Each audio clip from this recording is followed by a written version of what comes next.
Hello everyone, welcome back to my YouTube channel commerce only commerce.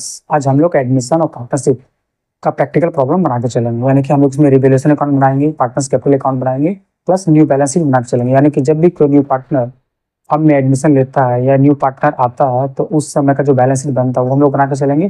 Plus इससे related हम लोग general entry बना के चलेंगे। ठीक है, बहुत ही आसान है, आप लोग आराम से देखिए, वीडियो को बिना स्किप हुए देखिए, बहुत मजा आने वाला है। तो चलो हम लोग स्टार्ट करते हैं।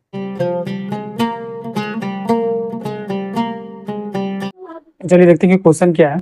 बता रहा है कि following was the balance sheet of A and B who sharing profit in the ratio 2:1। A और बी का बैलेंस शीट है और वो आपस में जो डिस्ट्रीब्यूट कर रहा था, यानी प्रॉफिट और लॉस जो डिस्ट्रीब्यूट कर रहा था वो 2:1 के हिसाब से डिस्ट्रीब्यूट कर रहा था। यानी ए और बी जो है वो ओल्ड पार्टनर है और उसका ओल्ड रेशियो जो है वो 2:1 दिया हुआ है। और उसका बैलेंस शीट ये बता रहा कि कैपिटल अकाउंट ए का 15,000 था और बी का 10,000 था, टोटल 25,000 था और सिंडिकेटर 32,950 था।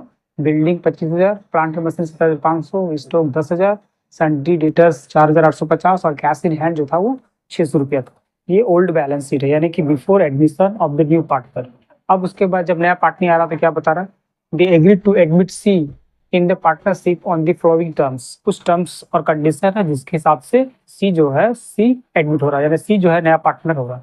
क्या बोला, C was to be bringing ₹7500 as capital, यानी कि 7500 रुपया, यानी कि 7,500 रुपये जो है वो सी कैपिटल लेके आया एंड ₹3,000 गुडविल, और गुडविल जो लेके आया वो 3,000 रुपये गुडविल लेके आया for 1/4 share in the firm, जिसकी वजह से उसको क्या होगा कि उसका जो हिस्सा जो रहेगा वो 1/4 रहेगा। ठीक है, उसके फिर क्या बता रहा है कि value of stock and plant machinery reduce by 5%, यानी कि स्टॉक और प्लांट का जो वैल्यू है वो 5% घट जाएगा। फिर एक प्रोविजन फॉर डाउटफुल डेब्ट ₹375, और हम एक प्रोविजन फॉर डाउटफुल डेब्ट क्रिएट करना in respect of the सन्डी debtor. कितना अमाउंट बता रहा है, ₹375। बिल्डिंग एप्रिसिएटेड बाय 10%, और बिल्डिंग जो होगा वो 10% मेरा एप्रिसिएट होकर चलेगा। तो सबसे पहले हम लोग रिवैल्यूएशन अकाउंट देख लेते हैं। ठीक है, ये रिवैल्यूएशन अकाउंट में हम लोग जानते हैं कि रिवैल्यूएशन अकाउंट कब बनाया जाता है, जब भी एसेट या लायबिलिटीज का वैल्यू में कोई भी चेंजिंग या बदलाव होता है तो उससे हम लोग रिवैल्यूएशन अकाउंट बना के चलते हैं।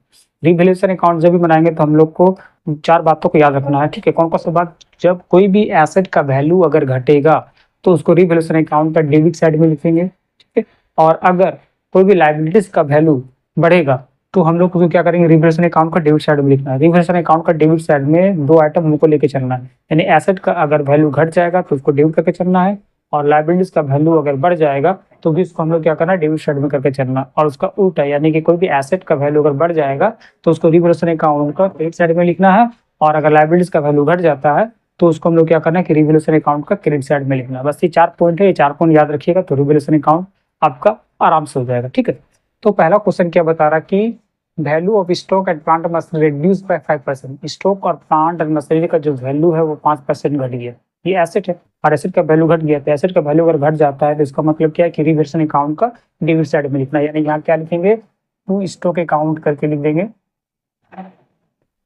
5%, यानी स्टॉक कितना था, 10,000 था, 10,000 का 5% कितना होता है, 500 रुपये। ये 500 रुपये यहाँ लिख देंगे। तो उसके बाद टू प्लांट एंड मशीनरी का वैल्यू कितना घटा, 500 घट गया, यानी कि 17,500 था। 17,500 का 5% कितना होता है, 875 रुपये। ठीक है, ये 875 रुपये हो गया। उसके बाद एक प्रोविजन फॉर डाउटफुल डेब्ट ₹375। हम लोग प्रोविजन फॉर डाउटफुल डेब्ट मेंटेन करना इन रेस्पेक्ट ऑफ सन्डी डेटर, 375 रुपये। ठीक है, तो ये भी मेरा क्या हुआ कि सन्डी डेटर को घटा दे रहा। तो यहाँ क्या लिखेंगे हम लोग, to provision for doubtful debts कितना था, 375 रुपये। ये मेरा रिवैल्यूएशन अकाउंट का हो गया। ठीक है, उसके बाद डी नंबर क्या बता रहा है, बिल्डिंग एप्रिसिएटेड बाय 10%। बिल्डिंग का वैल्यू जो है वो 10% बढ़ रहा है, तो एसेट का वैल्यू बढ़ रहा है, तो जब एसेट का वैल्यू बढ़ता है तो रिवैल्यूएशन अकाउंट का वो क्रेडिट साइड में आता है। यार इसको हम लिखेंगे बाय बिल्डिंग अकाउंट, कितना 10%, तो बिल्डिंग कितना, बिल्डिंग मेरा 25,000 था, 25,000 का 10% कितना होता है, 2,500 रुपया। ये 2,500 रुपया हम लोग यहाँ पर लिख दिए। ठीक है, समझ में आ रहा है आप लोग को। तो उसके बाद और कुछ एसेट और लायबिलिटीज कुछ गड़बड़ रहा नहीं, अब हम लोग क्या करेंगे कि रिवैल्यूएशन अकाउंट का खाता जो है वो रिवैल्यूएशन वाला खाता हम लोग क्लोज कर देंगे, और उसके बाद देखेंगे जो भी प्रॉफिट या लॉस आएगा उसको हम लोग किस रेशियो में बांट के चलना है, उसको ओल्ड पार्टनर को ओल्ड रेशियो के हिसाब से बांटते हैं। ठीक है, न्यू पार्टनर को इसमें कोई भी हिस्सा नहीं होता है। अब यहाँ पर कितना हो गया, ये देखते हैं किधर का ज्यादा होता है। अगर क्रेडिट साइड का ज्यादा होगा डेबिट से तो प्रॉफिट होगा, और अगर डेबिट साइड का ज्यादा होगा क्रेडिट से तो वो लॉस होता है। ठीक है, तो हमको देखना है कि कौन सा ज़्यादा। क्रेडिट में 2500 रुपया दे रहा है, इधर कितना दे रहा है 1750 रुपये। 1750 रुपये यानी कि डेबिट साइड में आया, और 2500 रुपये जो वो क्रेडिट साइड में आया, यानी कि क्रेडिट साइड में ज़्यादा है, इसका मतलब प्रॉफिट होगा। यानी कि 2500 रुपये यहाँ लिख दिए, 2500 रुपया, ये 2500 रुपया, 2500 रुपये में से 17,000 कितना बचेगा 750 रुपये, 750 रुपये प्रॉफिट हो गया। ठीक है, इसको लिखेंगे हम लोग टू पार्टनर्स कैपिटल करके 750 रुपये लिख दिए, और ये डिस्ट्रीब्यूट करना है ए और बी में। किस रेशियो के हिसाब से, 2:1 के हिसाब से। यानी ए को जो मिलेगा 2/3 मिलेगा, और बी को जो मिलेगा वो 1/3 मिलेगा। यानी कि 750 का 2/3 कितना होता है, 750 का 2/3 500 रुपये इधर हो गया, और 250 रुपया ये बी को मिल गया। बस ये मेरा खाता क्लोज, यानी रिवैल्यूएशन अकाउंट का मेरा खाता क्लोज। अब हम लोग क्या करते हैं कि हम लोग पार्टनर्स कैपिटल अकाउंट का खाता देख लेते हैं। सबसे पहले हम लोग यहाँ क्या करते हैं कि by balance b d, credit side में बाय बैलेंस बीडी करके लिखते हैं ए और बी का कैपिटल। तो ए और बी का कैपिटल किधर है, ये पुराना बैलेंस शीट जो दिया हुआ है यार, ए का 15,000 रुपया और बी का 10,000 रुपया दिया हुआ, इसी को तो लिखना है हमको यहाँ पर। यानी कि ए का 15,000 रुपया और बी का 10,000 रुपये। सर सी का किधर है, सी देखो आया, सी कितना लेके आया 7,500 रुपया लेके आया। इसको क्या करते हैं, इसको भी क्रेडिट साइड में लिखेंगे बाय कैश अकाउंट करके 7,500 रुपये। ठीक है, उसके बाद गुडविल लेके आए कितना 3,000 रुपया। तो गुडविल जो 3,000 रुपये लेके आया है नया पार्टी, उसको हम लोग क्या करते हैं कि ओल्ड पार्टनर में डिस्ट्रीब्यूट करते हैं। किस रेशियो से, सेक्रिफिकेशन रेशियो से। सेक्रिफिकेशन रेशियो किस से निकाला जाता है, या फिर न्यू प्रॉफिट रेशियो किस से निकाला जाता है, उससे वीडियो मैंने ऑलरेडी अपलोड कर दिया, आप लोग जरूर से जरूर जाके देख लीजिएगा, जिससे कि इससे रिलेटेड कंसेप्ट जो है आपको क्लियर हो जाए, कोई भी प्रॉब्लम ना हो। ठीक है, तो इसका एंट्री क्या होता है, जर्नल एंट्री क्या होता है, C was to bring ₹7,500 capital and ₹3,000 goodwill for 1/4 share in the firm. ठीक है, तो इसका जर्नल एंट्री हम लोग किस तरह से करते हैं, जानते हैं कि जब भी कोई न्यू पार्टनर कैपिटल और प्रीमियम फॉर गुडविल लेके आता है, उसका जर्नल एंट्री क्या होता है। इसका जर्नल एंट्री होता है, नंबर 1 लिख देते हैं, cash account debit to C's capital, और फिर टू प्रीमियम फॉर गुडविल। यही होता है। कैपिटल कितना आया 7,500 रुपये, ये लिख देंगे, और 3,000 रुपया प्रीमियम फॉर गुडविल, या टोटल कितना हो जाएगा 10,500 रुपया। ठीक है, ये मतलब कि मेरा पहला जर्नल एंट्री हो गया। उसके बाद इस प्रीमियम को, यानी कि जो न्यू पार्टनर गुडविल लेके आया है, उसको क्या करना है कि ओल्ड पार्टनर में डिस्ट्रीब्यूट करना है। किस रेशियो के हिसाब से, सेक्रिफिकेशन रेशियो के हिसाब से। ठीक है, हम लोग सेक्रिफिकेशन रेशियो के हिसाब से उसको हम लोग डिस्ट्रीब्यूट करके चलेंगे। चलिए हम लोग उसका जर्नल एंट्री करते हैं। ठीक है, जर्नल एंट्री कैसे होता है, नंबर 2 डाल देते हैं, premium for goodwill account debit, premium for goodwill account debit to A's capital, और फिर टू बीस कैपिटल। ये करना, यानी 3,000 रुपया दिया हुआ था।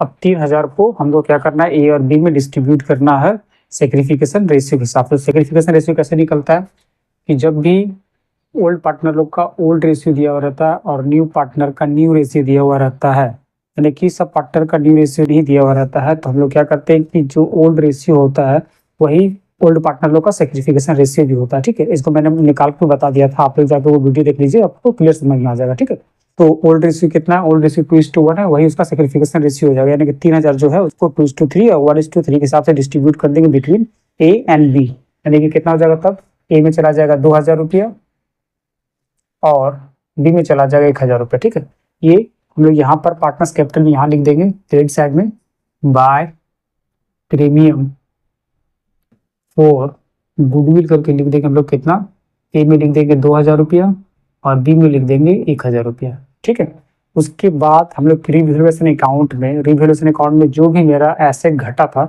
तो उसको क्या करना है, एंट्री क्या करना है, तीसरा नंबर एंट्री क्या करेंगे हम लोग, revaluation account debit to stock account, stock account, उसके बाद to plant and machinery account, और उसके बाद क्या, to provision for bad debt. Stock में कितना था 500 घटा था, प्लांट मशीनरी 875, और ये प्रोविजन फॉर डाउटफुल 375 हुआ था। कितना हुआ था टोटल 1,750 रुपये। नेशन क्या लिख देंगे, being value of stock plant and machinery and debtor decrease. ठीक है, उसके बाद फिर चौथा नंबर क्या था, चौथा नंबर था बिल्डिंग बढ़ा। तो बिल्डिंग बढ़ा तो इसको क्या करते थे, building account debit to revaluation account. कितना था 2,500 रुपया ये 2500 रुपये। नेशन में क्या लिखेंगे, बेइंग वैल्यू और बिल्डिंग एप्रिसिएटेड और इंक्रीज, ठीक है। फिर उसके बाद ये जो प्रॉफिट हुआ था, ये प्रॉफिट का एंट्री हम लोग क्या करते हैं, 5वां नंबर revaluation account debit to A's capital और फिर टू बीस कैपिटल, ठीक है। कितना था, 750 रुपया था। 750 रुपया, ए को कितना दे रहे, 500 रुपया, और बी को कितना दे रहे, 250 रुपया।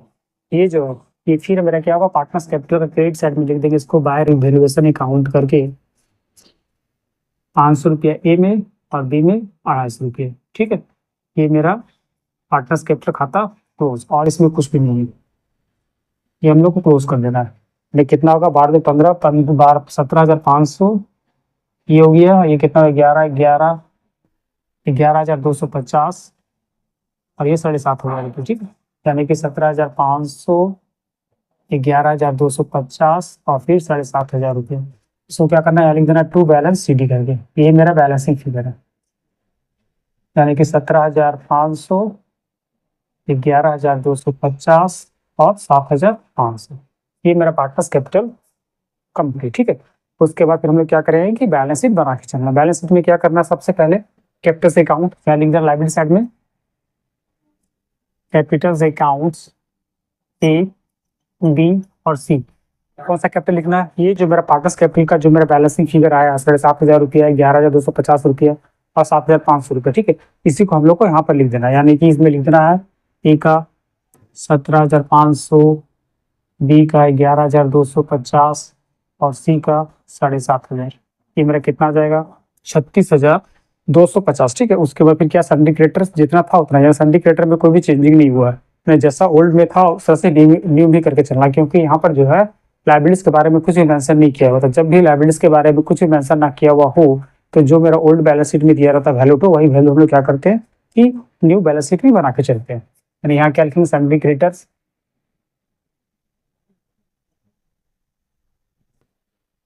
32,950, ये हमको लिख देना है, ठीक है। ये लाइबिलिटी साइड का मेरा कंप्लीट। अब हमको क्या करना है, एसेट साइड में देखना है कि एसेट साइड में मेरा क्या हो रहा है।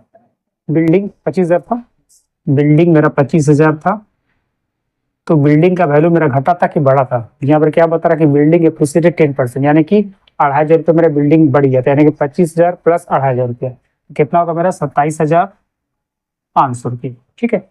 उसके प्लांट एंड मशीनरी, ये प्लांट एंड मशीनरी जो था वो मेरा कितना था, 17,500, और उसमें घटा कितना, 875 रुपया घट गया था, ठीक है। तो 17,500 में से 875 रुपये माइनस करेंगे तो कितना होगा, 16,625 रुपये, ठीक है।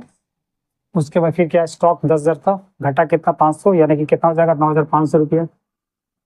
स्टॉक जाएगा 9,500 रुपया। याद रखना है कि जो हम लोग न्यू बैलेंस शीट बनाएंगे उसमें रिवैल्यूएशन, मतलब कि एसेट का जो भी रिवैल्यूएशन होगा उसी को वैल्यू हम लोग को लेके चलना है, ठीक है। तो उसके बाद फिर क्या, सन्डी डेटर कितना दे रहा था, सन्डी डेटर्स था मेरा 4,850 रुपया। इसमें से लेस करना है प्रोविजन फॉर बैड डेट्स, मेरा कितना था, 375 रुपये। ये 375 रुपये यहाँ से हम लोग माइनस कर लेंगे, कितना होगा, 4,475 रुपये, ठीक है। उसके बाद मेरे पास क्या है, cash in hand. Cash in hand जब भी लिखेंगे थोड़ा सा हम लोग को ध्यान देना, ठीक है। यहाँ पर मेरे पास कैश इन हैंड कितना था, 600 रुपया था, 600 रुपया ये था, प्लस यहाँ पर मेरा कैश कितना आया था, 10,500 रुपया आता है, 7,500 रुपया का सी का कैपिटल था और 3,000 रुपये मेरा प्रीमियम था, यानी कि 10,500 रुपये जो है वो मेरा एक्स्ट्रा बढ़ जाएगा, यानी कि यहाँ पर 10,500 रुपये एक्स्ट्रा हम लोग ऐड कर देंगे, यानी कितना हो जाएगा मेरा यहाँ पर 11,100 रुपये, ये मेरा होगा, ठीक है। उसके बाद फिर हम लोग क्या करना है कि बैलेंस शीट मैच कर दे रहे हैं, दोनों साइड अगर सेम अमाउंट आया तो इसका मतलब क्या है कि वो सही है, और अगर सेम अमाउंट नहीं आया तो कहीं पर हम लोग क्या कर रहे हैं, मिस्टेक करके चल रहे हैं, ठीक है। तो देखते हैं कि कितना कितना अमाउंट आ रहा है। इस साइड में कितना होगा, 69,200, ये लाइबिलिटी साइड में मेरा 69,200 आया। यही अमाउंट मेरा एसेट साइड में भी आना चाहिए, ठीक है। कितना होगा कि 69,200 रुपीज़ मेरा एसेट और लाइबिलिटीज दोनों मैच करिए, ठीक है। समझ में आ गया आप लोग को। अगर एडमिशन पार्टनरशिप से रिलेटेड कोई भी प्रॉब्लम हो तो मुझे कमेंट करना, मैं उसे बताने का पूरा कोशिश करूँगा। और अगर वीडियो अच्छा लगे तो प्लीज़ इसे सब्सक्राइब करना, लाइक भी करना और अपने फ्रेंडों को शेयर भी करके चलना, ठीक है। मिलते हैं नेक्स्ट वीडियो में, तब तक आप लोग ये प्रॉब्लम का प्रैक्टिस करते रहिए, ठीक है।